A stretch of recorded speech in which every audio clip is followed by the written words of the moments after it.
It is extraordinarily hard to make a watch. You have, in a simple watch, a simple mechanical watch, at least 100 pieces in the movement. And all of those pieces have tolerances that are in the range of a couple of microns. Some even tighter tolerances. And those are just the dimensional tolerances. Then you have, on top of that, all of the decoration. These parts don't just have to work, they have to look beautiful. They have to respect the hundreds of years of watchmaking because you're using somebody else's invention. You're using the Swiss lever, you're using the balance wheel and the hairspring. So you really have to make sure that everything that you do keeps up that tradition.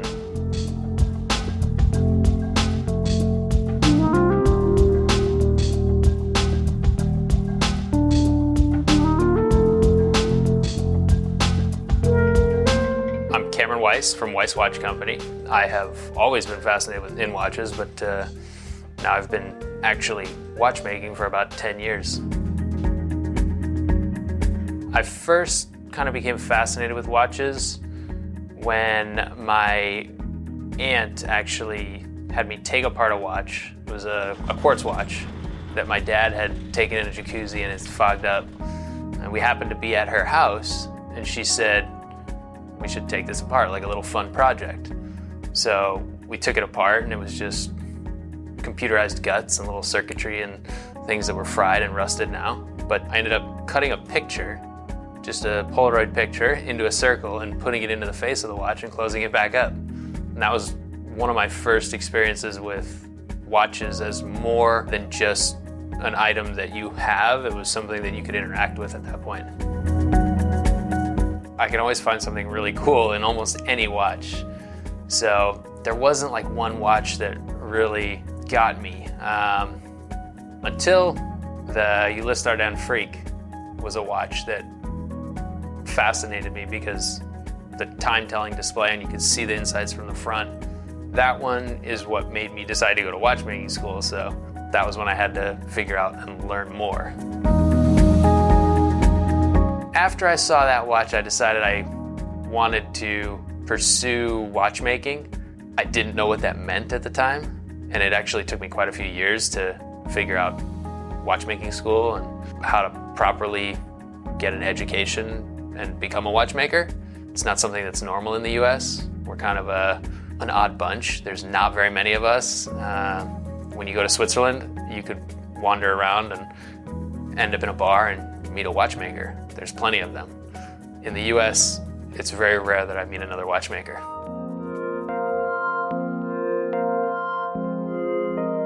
This is actually my first American issue white dial watch.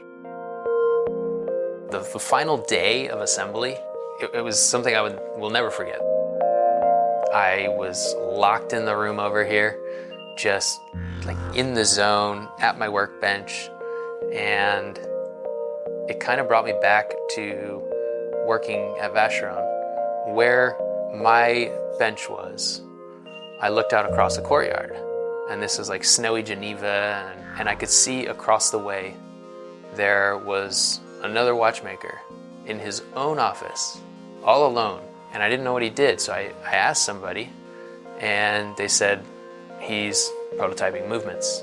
He's one of the most highly skilled watchmakers there who is able to take these parts and make sure everything's perfect and actually put the watch together and get it to work.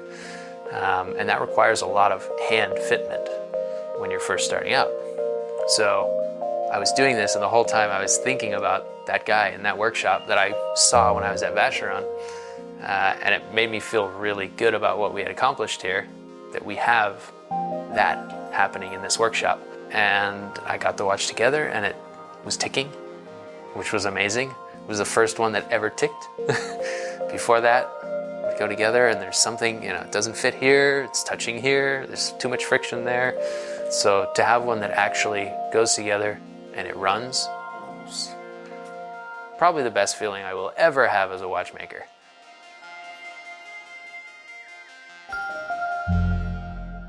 I got the inspiration for the field watch from old pocket watches I've collected over the years. and also old watches that were more like instruments. Something that would have been on your wrist diving, or something that was in the cockpit of an airplane.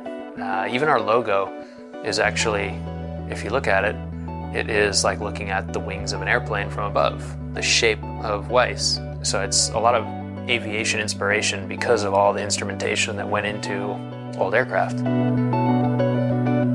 So one of the watches that I've always loved is the Rolex Submariner. I think a lot of people love that watch. But for me, it's like the quintessential gauge. And the one that I have, and hopefully will always have and will eventually hand down, is a 5512. And this watch is from before you had any kind of dive equipment that was electronic. So this is something that was actually required to dive. You needed to know how long you were under water for. A lot of bad things could happen if you didn't have a watch that was reliable enough to dive with. So that's definitely a watch that I love and took a lot of inspiration from. This is an old one. It's my father's Mickey Mouse watch, and it's actually from the 50s. And because it's from the 50s, it's also a mechanical movement. I have a Mickey Mouse watch that was mine as a kid, but it's a quartz. I'd love to have this one because it's so old, and it was like a little kid had a mechanical watch. He was, I think, maybe 4 or 5 years old when he had this, and it was mechanical. But at that time, that was normal. So it wasn't necessarily the same kind of idea that we hold in our heads today about a mechanical watch being a fine timepiece. It was just a watch, and a little kid had it. I know of 2 other watchmakers that make movements in the US. I mean, between the 3 of us, there's not that many watchmakers who have connected enough of those puzzle pieces to make movements. Switzerland has always been a big part of my watchmaking experience. The school that I went to is a Swiss school. I learned complicated watches from a Swiss instructor, but I was also taught by a German instructor as well. And I remember kind of the collectors you would talk to would like to say, you know, the best watches aren't coming from Switzerland anymore, they're coming from Germany. And that was kind of like an insider thing, was to know that Swiss watches might not be the best. There's other watchmakers in other parts of the world that make amazing watches. And for me, that kind of created this light at the end of the tunnel where maybe someday there will be insiders saying, you know, the best watches, they're actually coming out of the United States, or maybe even the best watches are coming out of Los Angeles, I don't know. But hopefully at some point that'll happen.